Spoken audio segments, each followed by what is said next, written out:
Commander Veltar stood before the massive viewing screen in his private quarters, aboard the Dramori warship Shadow of Conquest. The stars looked the same as they always did, cold and distant, but today they held new meaning.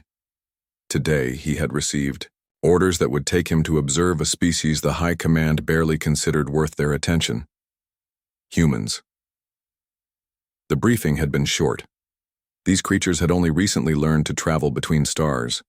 They were young, weak, and used primitive technology. The Dramori Empire had been watching them for less than 50 rotations, which was nothing compared to the centuries they had spent studying other species before conquest. Veltar touched the communication device on his wrist. The holographic image of War Marshal Drakhtith appeared, his scarred face showing the usual expression of bored superiority. "You understand your mission, Commander?" the War Marshal asked. "Yes, sir. Observe the humans during their conflict with the Nexari Collective.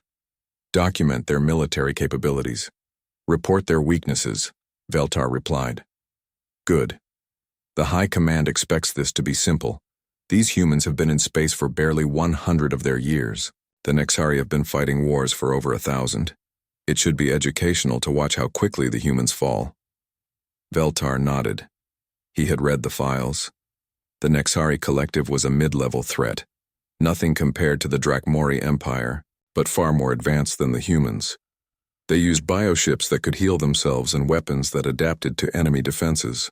Any sane species would avoid fighting them until they had at least 500 years more experience, but the humans were fighting them anyway. "Sir, why are the humans even attempting this conflict?" Veltar asked. War Marshal Drakhtith made a sound that might have been laughter. "The Nexari have been raiding their outer colonies, taking resources, capturing civilians. Most species would simply abandon those territories and find safer space to expand into, but these humans seem to believe they can actually win." After the communication ended, Veltar reviewed the mission files one more time. The human fleet was gathering near a system they called Kepler 442. Intelligence reports suggested they were planning a major offensive against Nexari forces. It would be the largest human military operation since they had left their home world. The journey to the observation point took 12 standard days. Veltar's ship, the Silent Watcher, was equipped with the finest cloaking technology in the galaxy. No human sensors could detect them. He could observe everything without the humans ever knowing they were being watched. When they arrived at the system, Veltar was surprised by what he saw. The human fleet was larger than expected. Over 200 ships of various sizes floated, in formation around the fourth planet. But as he studied them through his advanced sensors, his initial surprise faded into professional assessment. The ships were crude. Their hulls were made of simple metals and alloys. Their weapons appeared to be kinetic projectiles and basic energy beams. Most shocking of all, they seemed to rely on chemical rockets for propulsion, with only their largest vessels showing signs of proper fusion drives. "Primitives," Veltar muttered to himself as he recorded the initial observations. He focused his sensors on the largest human vessel, which his computer identified as the UES Incheon.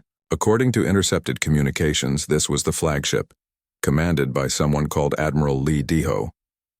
Veltar studied the ship's design and shook his head. It was barely more advanced than the first spacecraft the Dramori had built thousands of years ago. The human admiral appeared to be young, even by human standards.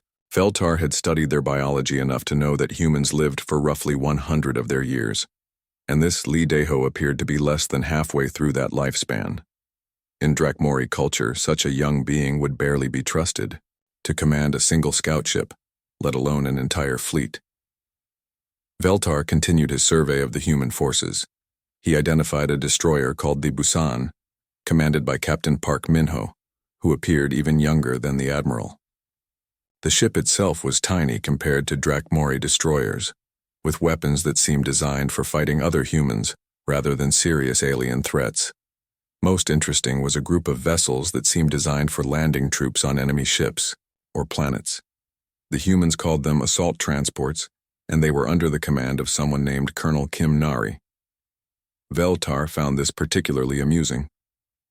The idea of boarding enemy vessels in space combat was considered outdated by most civilized species.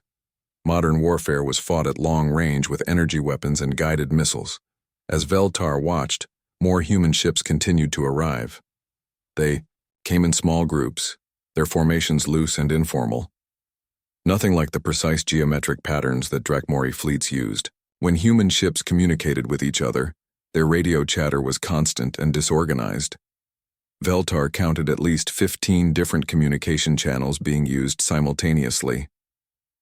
How do they coordinate anything? He wondered aloud. The third day of observation, the Nexari forces arrived. Veltar had seen bioships before, but the Nexari vessels were particularly impressive. They looked more like giant sea creatures than spacecraft, with hulls that rippled and pulsed as if alive. Their weapons were grown rather than built, capable of adapting to enemy defenses in real time. The Nexari fleet was smaller than the human force, but Veltar knew that meant nothing. A single Nexari bioship could probably destroy 5 human vessels without taking serious damage. The humans were outclassed in every measurable way, yet as he watched the human fleet begin to move into battle formation, Veltar noticed something strange. There was no panic, no desperate calls for retreat. The human communications actually seemed to become more organized as the enemy approached. Admiral Lee Daho's voice came over the primary command frequency, calm and steady. All ships, this is Incheon. Remember, we're not just fighting for the colonies they've taken. We're fighting to make sure they know that humanity doesn't back down. Every person watching this battle, human or alien, needs to understand that we protect our own. Veltar found the speech puzzling. Protecting territory and resources made sense, but the humans seemed to be talking about abstract concepts like honor and determination. Such things had no tactical value. As the human fleet moved toward the Nexari forces, Veltar prepared his recording equipment. This would be educational indeed, but probably not in the way the humans expected. He would document their defeat, analyze their failures, and provide the High Command with everything they needed to know about conquering human space. It should be a very short report. The battle began exactly as Veltar expected. The Nexari bioships moved forward in their typical swarm pattern, their living hulls changing color as they prepared for combat. Their weapons began charging, creating patterns of light that ran along their surfaces like veins filled with glowing blood. The human fleet responded by spreading out into what appeared to be a defensive formation. Veltar noted this in his report. Sensible, if futile. At least they weren't foolish enough to attack directly. The first exchange of fire confirmed everything Veltar thought he knew about human capabilities. The Nexari bioships launched their adaptive plasma bursts, streams of living energy that could change direction and intensity mid-flight. The human ships fired back with simple kinetic rounds and basic energy beams. The results were predictable. Human projectiles bounced harmlessly off bioship hulls that hardened on impact. Human energy weapons were absorbed and converted into power for the Nexari vessels. Meanwhile, the Nexari plasma tore through human shields like they weren't there. Veltar watched 3 human frigates take direct hits in the first minute of combat. 2 of them began venting atmosphere immediately. The third simply exploded. He made careful notes about human defensive capabilities, which appeared to be essentially non-existent against alien technology. But then something happened that made Veltar pause his recording. Instead of retreating or calling for help, the human ships began to change their tactics. Captain Park Min-ho's destroyer, the Busan, suddenly accelerated directly toward the Nexari formation. This violated every rule of space combat that Veltar knew. Closing distance with a superior enemy was suicide, except Park Min-ho wasn't committing suicide. As his ship charged forward, it began venting atmosphere and debris from its cargo holds. Within seconds, the space around the Busan was filled with clouds of metal fragments, frozen gases, and what appeared to be garbage. Veltar realized what was happening just as the Nexari did. Bioships relied on biological sensors that detected life signs and energy signatures. The cloud of debris was confusing their targeting systems. The Nexari weapons began firing randomly, hitting empty space while the Busan slipped through their formation like a ghost. Impossible, Veltar muttered. No database contained any record of this tactic. Using ship's waste as a defensive screen was so primitive that no military strategist had ever considered it worth studying. But it was working. While the Nexari tried to lock onto the Busan, the rest of the human fleet moved. But not in any pattern. Veltar recognized. Admiral Lee Daeho seemed to be coordinating what humans called controlled chaos. Multiple human ships attacked from different directions simultaneously, each using completely different tactics. Some human vessels used their primitive chemical rockets to execute impossible maneuvers, accelerating and turning in ways that should have killed their crews from the force. Others formed into small groups that moved like hunting packs, overwhelming individual bioships with concentrated fire. Most disturbing was what happened when the human weapons proved ineffective. Instead of accepting defeat, human crews began modifying their weapons in the middle of battle. Veltar watched in amazement as engineers on several ships literally rebuilt their weapon systems while under fire. One human cruiser, the Soul, had its main guns destroyed in the first exchange. Within 20 minutes, its crew had converted, mining charges from the cargo hold into makeshift armor-piercing rounds. They weren't as advanced as proper military weapons, but they were different enough that the Nexari bioships couldn't adapt to them quickly. The real shock came when Colonel Kim Nari's assault forces entered the battle. When human teleporter technology failed to penetrate Nexari bioship defenses, Kim Nari ordered what she called hard boarding. Veltar had to replay the sensor data 3 times before he believed what he was seeing. The humans were using boarding pods, essentially armored capsules with minimal life support, to crash directly into Nexari vessels. The pods were designed to punch through hull armor and deliver troops directly into enemy ships. It was insane. Boarding actions were considered obsolete by every advanced civilization. Modern space combat was fought at ranges measured in thousands of kilometers, not meters. The idea of actually entering an enemy vessel during battle was something from primitive historical records. But Kim Nari's Marines were doing exactly that. They crashed through bioship hulls in their crude pods, then fought hand-to-hand combat with Nexari warriors inside alien vessels. Veltar watched human soldiers adapt to zero-gravity combat in real time, learning to fight creatures twice their size while surrounded by alien technology they had never seen before. Even more shocking was how quickly they learned. The first boarding teams suffered heavy casualties, but they transmitted everything they learned back to other ships. Each new wave of human boarders was more effective than the last, using tactics developed minutes earlier by comrades who had died learning them. The battle that should have lasted hours stretched into days. Every time the Nexari adapted to human tactics, the humans changed their approach. When bioship hulls evolved to resist kinetic weapons, humans switched to explosives. When the explosives stopped working, they used chemical weapons. When those failed, they started using the bioship's own systems against them. Veltar found himself staying awake for extended periods, afraid he might miss something important. His initial report about human weaknesses was becoming useless. These creatures weren't fighting like any species he had studied. On the second day of battle, he witnessed something that changed his understanding completely. A human transport ship, the Gwangju, was surrounded by 3 Nexari bioships. Its weapons were destroyed, its engines failing, its hull breached in multiple places. Any rational crew would surrender. Instead, Captain Yu Jinsu rammed his ship directly into the largest bioship's weapon cluster. The impact destroyed both vessels, but it also crippled the bioship's main armament. 2 other human ships immediately moved in to finish off the wounded enemy. Veltar stared at his screens in disbelief. Captain Yu Jinsu had sacrificed his ship and crew not to escape, but to give his allies a tactical advantage. In Dramori culture, such an action would be considered wasteful insanity. But somehow, it made sense within human battle doctrine. By the 3rd day, the impossible was happening. The human fleet was winning, not through superior technology or overwhelming force, but through sheer adaptability and willingness to sacrifice everything for victory. Veltar watched Admiral Lee Daeho coordinate the final assault on the Nexari command bioship.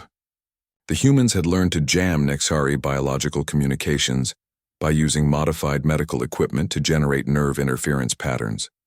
They had figured out how to track bioship movements by analyzing the unique electromagnetic signatures each creature produced. Most importantly, they had learned to work together in ways that multiplied their individual effectiveness. Human ships that should have been destroyed were kept in the fight by crews from other vessels who transferred over to help with repairs. Pilots whose ships were lost continued fighting by taking control of unmanned drones launched from surviving vessels. When the Nexari command ship finally fell, destroyed by a coordinated attack from 12 human vessels using 9 different types of weapons, Veltar realized he was witnessing something unprecedented in galactic history. The humans hadn't just won a battle they should have lost. They had transformed themselves from primitives into dangerous adversaries in the span of 3 days.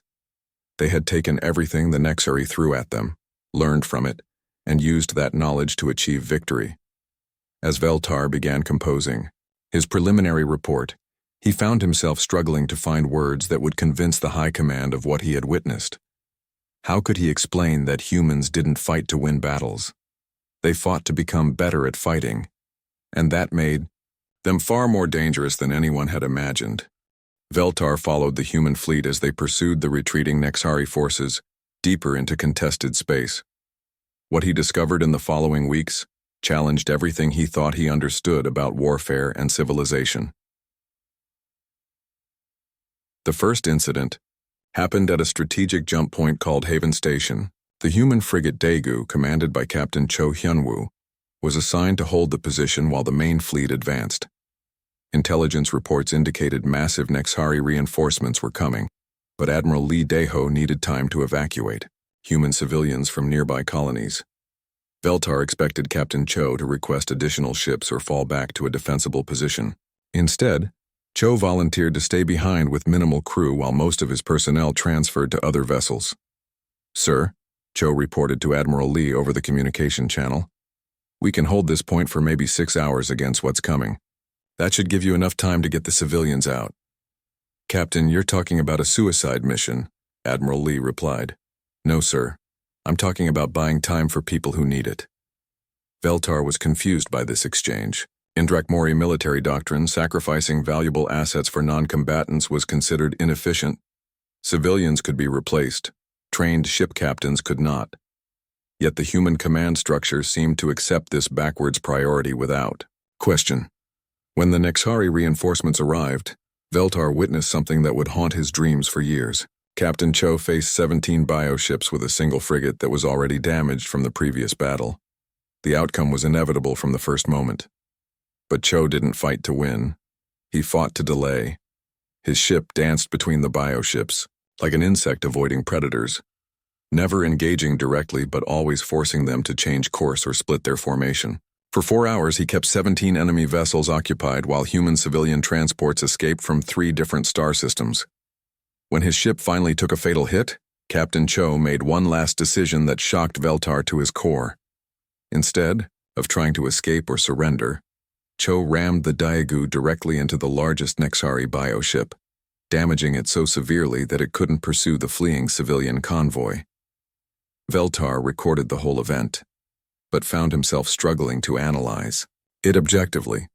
By any rational measure, the humans had lost a valuable ship and experienced crew for minimal tactical gain. Yet somehow, it felt like a victory. Over the following days, Veltar began monitoring human communication networks more carefully.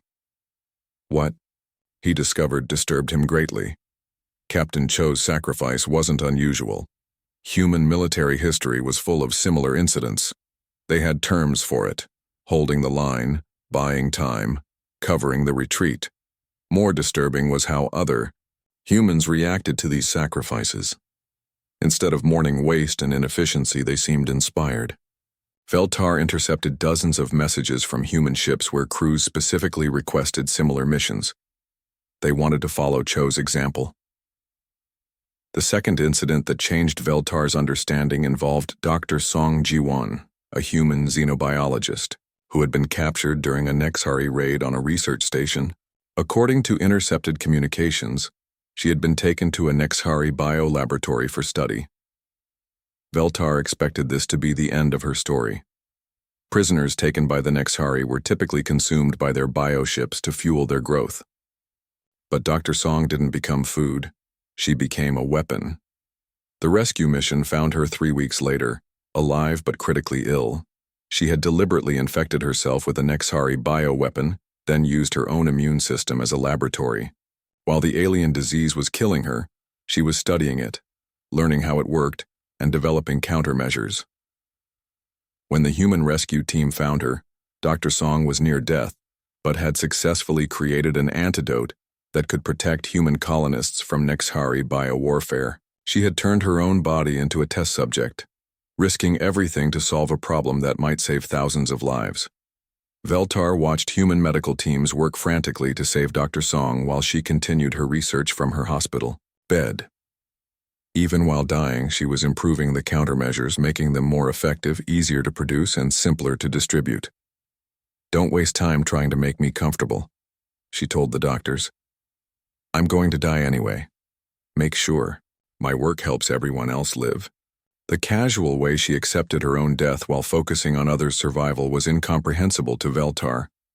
Dramori culture valued individual achievement and personal glory.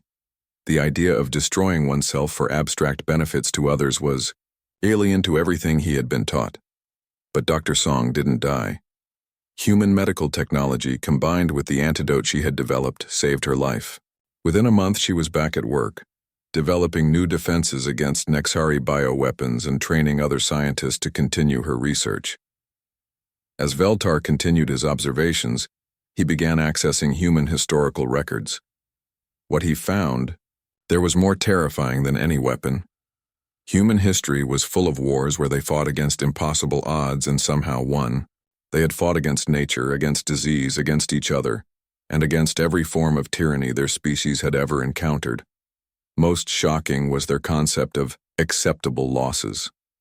Veltar had assumed this meant calculated casualties, like Dramori battle doctrine.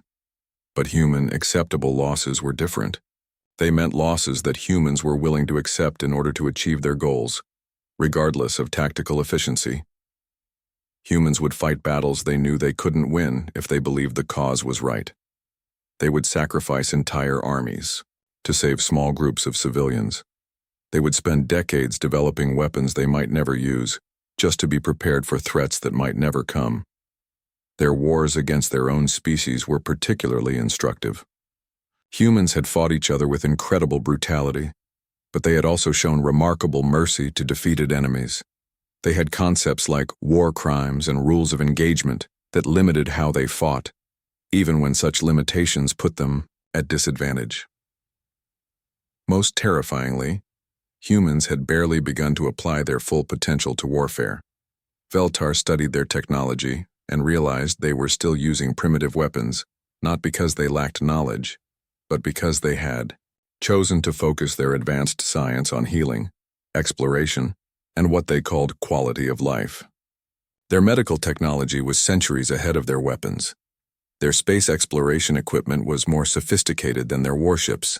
They had developed incredible advances in agriculture, communication, and manufacturing while keeping their military technology deliberately limited. It was as if they had the capability to build weapons that could destroy entire star systems, but had chosen not to because they preferred to build things that helped people live better lives. Veltar found records of something called the nuclear age, when humans had briefly developed weapons that could destroy their entire world. Instead of using these weapons to conquer their enemies, they had negotiated treaties to limit their use. They had actually chosen to make themselves less dangerous because they valued survival over victory. The implications were staggering. If humans could develop such restraint with world-ending weapons while fighting their own species, what would they be capable of when fighting external threats? How much more dangerous could they become if they decided their survival required it? As Veltar compiled these observations, he realized his mission parameters had changed completely. He was no longer documenting human weaknesses for future conquest. He was gathering intelligence about a species that might be unconquerable. Thibaut. Humans weren't just dangerous because they refused to surrender. They were dangerous because they combined absolute determination with unexpected wisdom. They could fight total war when necessary, but they preferred to build peace when possible. They could be ruthlessly practical, but they were guided by principles that transcended mere survival. Most importantly, they learned from everything. Every defeat taught them new tactics. Every sacrifice inspired greater effort. Every enemy eventually became either an ally or a source of knowledge about how to fight better. Veltar began to understand why the Nexari were retreating. They weren't just losing battles. They were facing an enemy that became stronger with every engagement, more skilled with every defeat, and more determined with every loss. And that enemy was just getting started. Veltar was deep in analysis of human tactical evolution when his sensors detected approaching Dramori vessels. War Prince Kethmos had arrived with a patrol fleet of 12 ships, including 2 heavy cruisers that could destroy most human vessels with a single shot. Veltar immediately sent a priority message. War Prince, you are entering an active observation zone. Human forces are present and under study. The response came quickly, filled with the arrogance Veltar had expected. Commander, your mission was to observe primitives. I see no reason why we cannot test their capabilities directly. A quick engagement will provide more useful data than months of passive watching. Sir, I strongly advise against direct contact. Human capabilities exceed initial estimates. War Prince Kethmos laughed over the communication channel.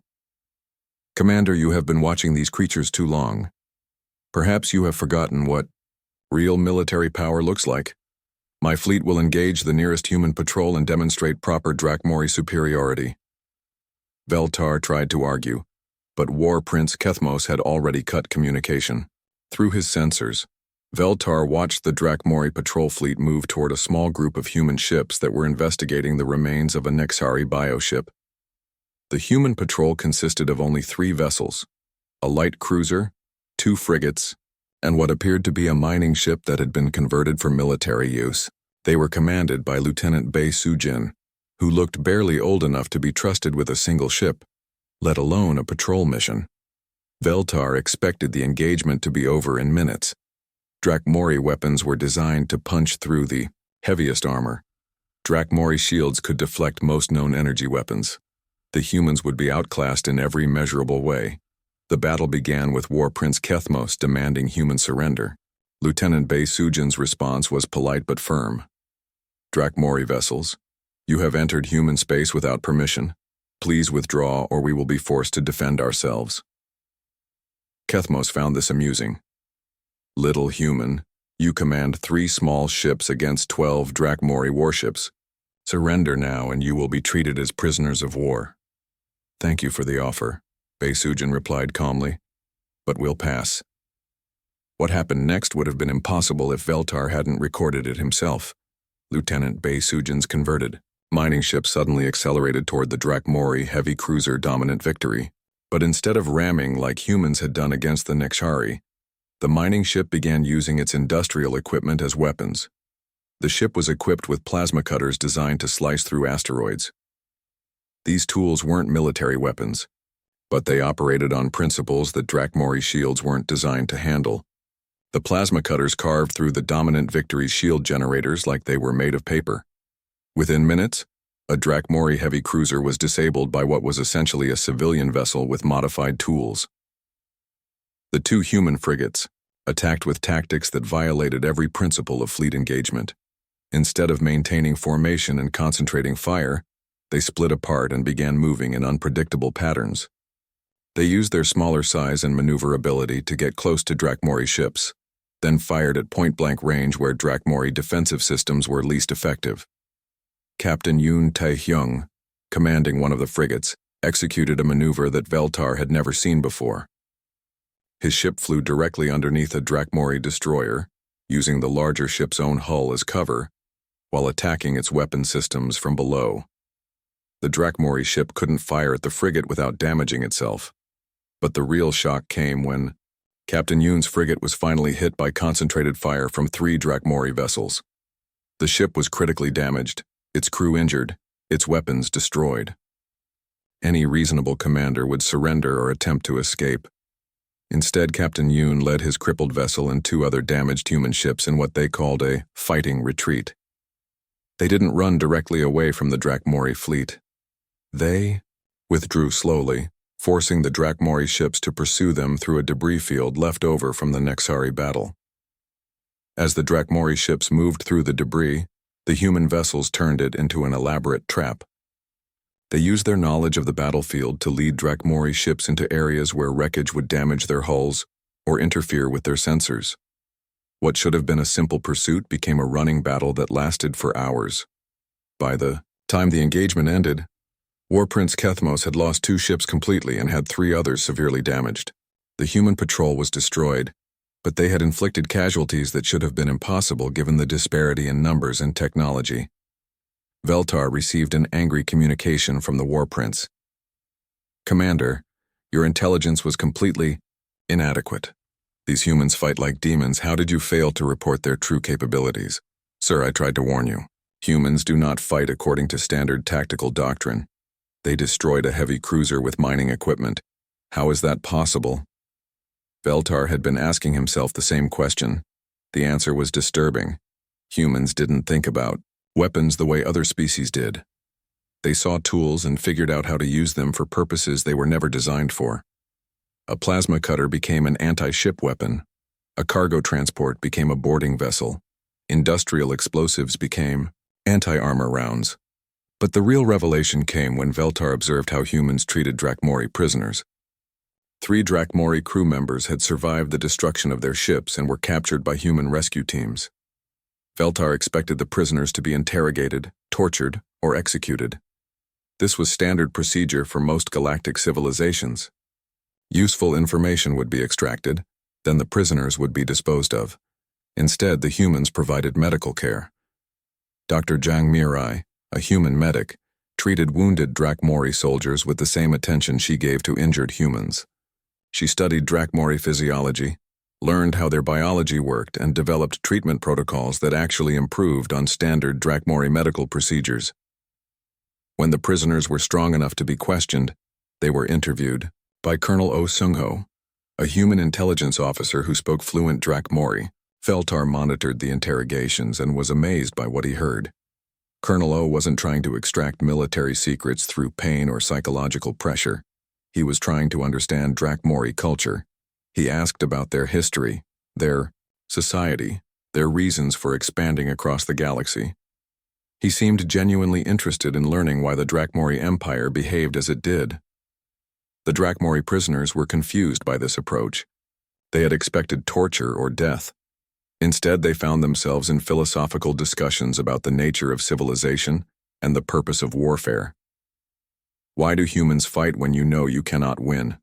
one prisoner asked Colonel O. "We fight because we believe some things are worth dying for," O replied. "The question is, what do you believe is worth living for?" Even more disturbing was how quickly the humans began adapting Dramori technology. Engineer Han Jemin had already begun studying wreckage from the destroyed Dramori ships. Within days, he had reverse-engineered basic shield technology and was working on improvements. The humans weren't just copying Dramori systems. They were making them better. Han Jamin's team discovered inefficiencies in Dramori shield generators and developed modifications that increased their effectiveness by 30%. Veltar realized that every engagement with humans would make them more dangerous. They would study Dramori weapons, learn how they worked, and develop countermeasures. They would capture Dramori technology and improve it. They would turn Dramori strengths into human advantages. Most terrifying of all, they would do it while treating captured Dramori soldiers with respect and dignity. They would heal their enemies, learn from them, and possibly even convert them into allies. As Veltar compiled his observations of the engagement, he began to understand the true scope of the threat humans represented. They weren't just another species to be conquered. They were a force that could transform the entire galaxy. Every enemy they fought became a source of knowledge. Every defeat became a lesson in how to fight better. Every victory became an opportunity to show other species that the human way might be superior to the old methods of conquest and domination. The Dramori Empire had built its power on the principle that might makes right. But humans seemed to operate on a different principle, that being right makes you mighty. And if they were correct, then every empire built on conquest was doomed. Veltar's final observations came during what humans would later call the Battle of Three Worlds. The Nexari had retreated to their home system, but they were not alone. Ancient enemies had emerged from the galactic core, creatures called the Vorthak that consumed all biological life they encountered.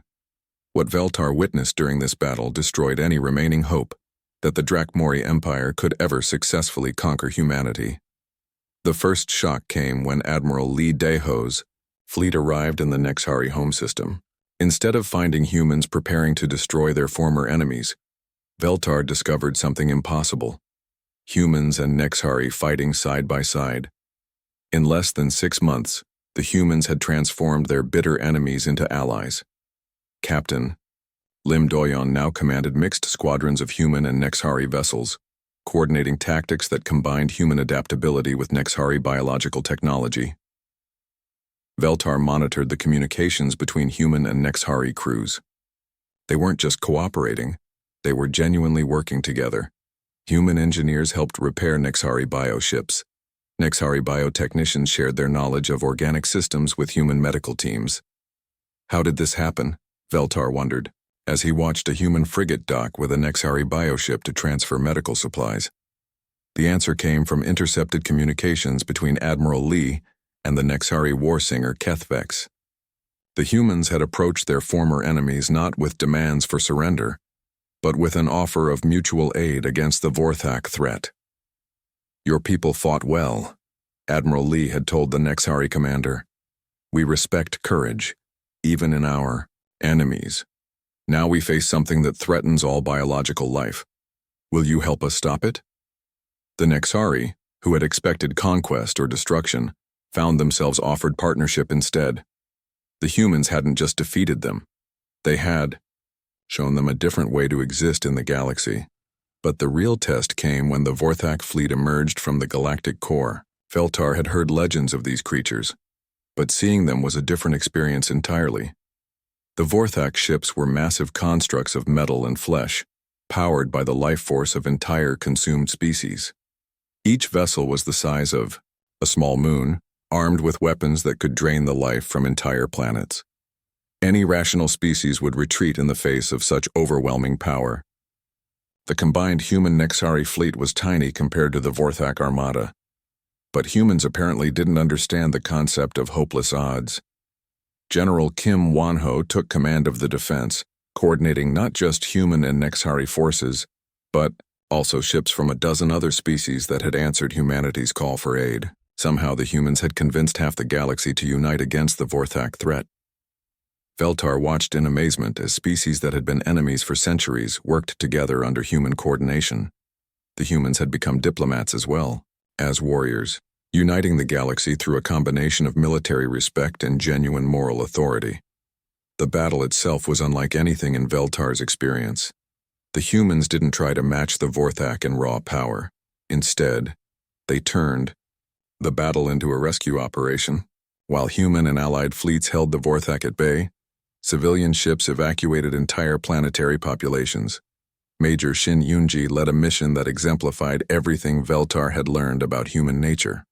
Her task was to plant nuclear charges inside a Vorthak command ship, essentially a suicide mission. But as her team prepared to die for the greater good, they were also broadcasting detailed telemetry about Vorthak ship layouts to other human commanders. "We're not just here to hurt them," Major Shin told her team over the communication channel. "We're here to learn how to hurt them better. Everything we discover dies with us unless we share it first." Commander Park Ju-young made an even greater sacrifice. When a Vorthak fleet broke through the defensive lines and headed for a refugee convoy, Park led his entire squadron in a direct assault against impossible odds. His ships were destroyed, but not before he transmitted detailed tactical data about Vorthak weaknesses to the remaining human forces. "Tell the next group exactly how we died," were Park's last words. "Make sure they do it better." The most disturbing Revelation came when Dr. Kang Sua discovered a way to turn Vorthak biotechnology against itself. The process required live human neural tissue to interface with Vorthak control systems. It was a weapon that could save billions of lives, but creating it would require human volunteers to sacrifice their minds. Veltar expected this discovery to be abandoned. No species would voluntarily destroy their own people to create weapons. No matter how effective, he was wrong. Dr. Kang volunteered herself immediately.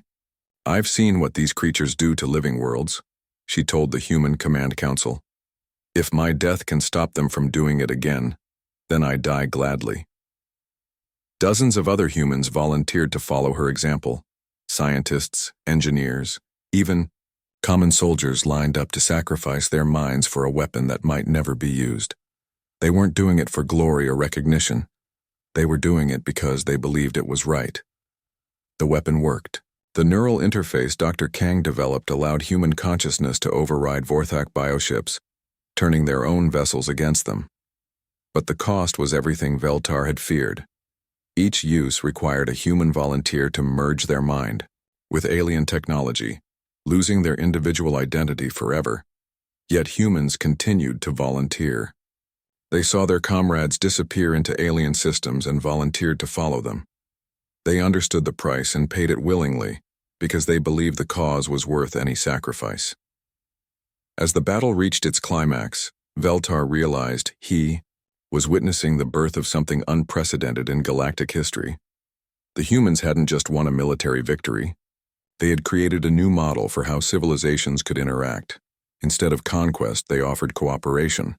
Instead of domination, they provided leadership. Instead of exploitation, they shared knowledge and technology freely with anyone, willing to work toward common goals. The Vorthak were defeated not by superior firepower, but by superior organization. The humans had united dozens of species into a fighting force that shared intelligence, resources, and tactical knowledge in real time. Each species contributed their strengths while the humans provided coordination and strategic vision.